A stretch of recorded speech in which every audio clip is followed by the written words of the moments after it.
అందమైన అడవిలో చిన్నారి అమ్మాయి లక్ష్మి, బాలు అనే కుర్రాడు ఉండేవారు. వారి తల్లిదండ్రులు అడవి కాపలాదారులు.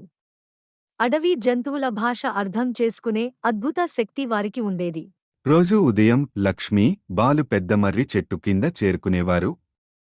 అక్కడ రాజసింహం వీరేంద్ర ఎదురుచూస్తుండేది. వీరేంద్ర చిన్నప్పటి నుండి ఒంటరిగా ఉండేది, అందువల్ల స్నేహం, జీవిత పాఠాలు నేర్చుకోవాలని ఉండేది. లక్ష్మి, బాలు జంతువుల శబ్దాలను అనుకరించేటప్పుడు వీరేంద్ర ఆశ్చర్యపోయేది. పక్షుల కలకిలారావాలు, కోతుల కేకలు, ఏనుగుల ఊదలు అన్నీ వారు ఖచ్చితంగా చెప్పేవారు. వీటి ద్వారా తన చుట్టూ జరిగే ప్రతిదానిని అర్థం చేసుకునే నేర్పు వీరేంద్రకు కలిగింది. ఒకరోజు నీటి కొలను దగ్గర మొసలి దాక్కున్న విషయాన్ని కోతులు లక్ష్మి, బాలుకు చెప్పాయి. వారు వెంటనే వీరేంద్రకు తెలిపారు.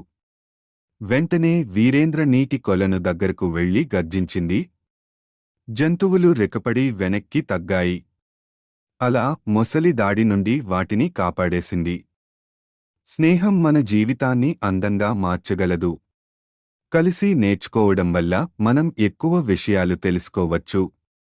బలహీనతలను అధిగమించడానికి, ఇతరులకు సహాయం చేయడానికి ఇది మనకు బలం ఇస్తుంది.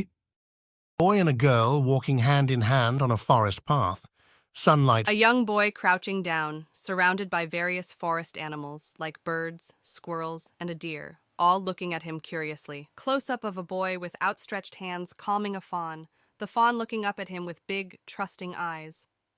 A picturesque scene of a boy, a girl, and various forest animals walking together